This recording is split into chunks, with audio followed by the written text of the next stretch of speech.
Nous sommes en 2500 avant Jésus-Christ, en Mésopotamie. Je suis Tobar, le berger, de la lignée de Gaïa. Depuis mon enfance, j'ai rêvé de voir la grande cité. Qui a pu construire des bâtiments d'une telle grandeur? Était-ce là l'œuvre des dieux?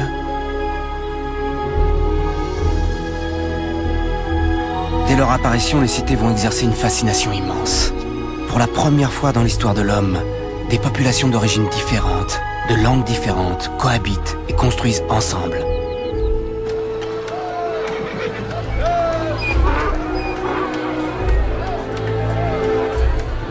Où allaient tous ces gens?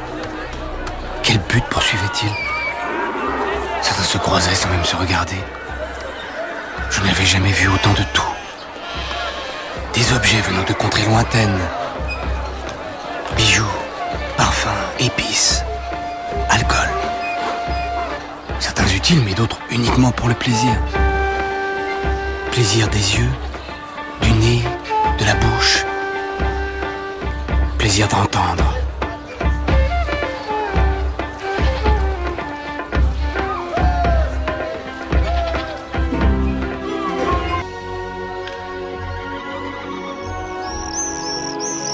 Le palais du roi. Le centre de la fourmilière était une immense maison, plus grande que la plus grande dune du désert.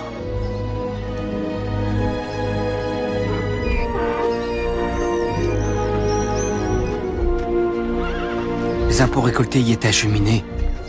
Je voulais voir derrière ces murs.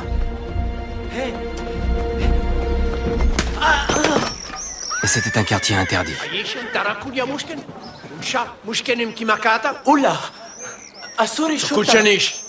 Je savais même pas que cela existait.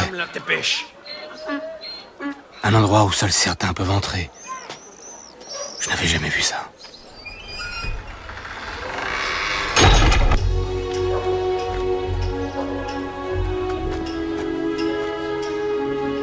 Je voulais à tout prix savoir ce qu'il y avait derrière ces murs. Pourquoi cachaient-ils leurs activités au peuple de la cité?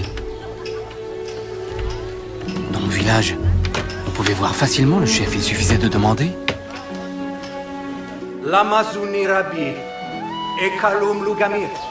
C'était comme un village doré à l'intérieur de la cité.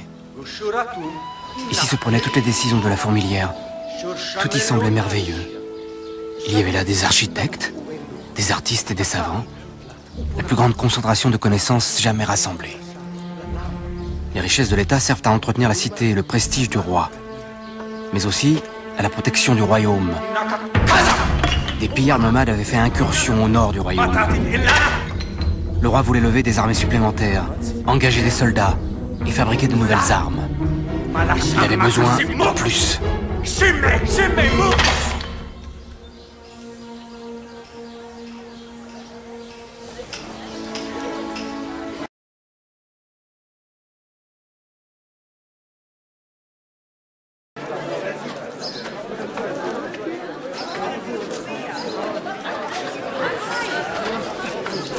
J'étais attiré par ce scribe. Je voulais le rencontrer et surtout apprendre. Son savoir me fascinait. Je savais maintenant pourquoi j'étais venu. Je voulais écrire. Grâce à l'écriture, les rois peuvent étendre leur pouvoir jusque dans des contrées éloignées. Mais leurs messages doivent rester secrets. Personne ne doit pouvoir les déchiffrer.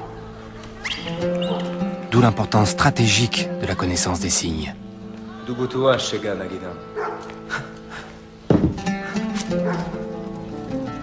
En acceptant de m'initier, Sarki prenait un risque énorme. Il n'avait pas le droit de m'enseigner ce code secret.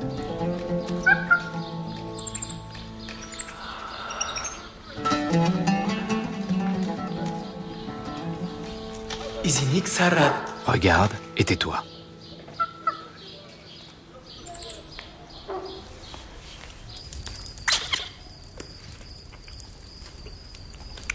Sarki le scribe m'avait pris en affection.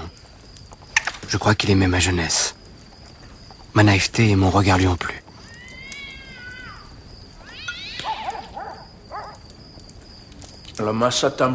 L'écriture est une discipline qui demande de la rigueur, mais n'apprend jamais sans comprendre.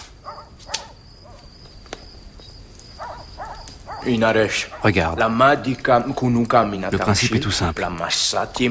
Un signe sur de l'argile, et tu choisis ce qu'il veut dire. تمشي لماساتي مشاتي إني بوش. Les scribes les plus doués vont bientôt faire mieux que recopier des données. Ils vont inventer de nouveaux symboles pour représenter des concepts, des idées, des mots. Je commençais à comprendre que l'écriture pouvait devenir un outil bien plus puissant. Elle permettait de représenter un savoir, des lois naturelles et scientifiques, et de les diffuser à un plus grand nombre.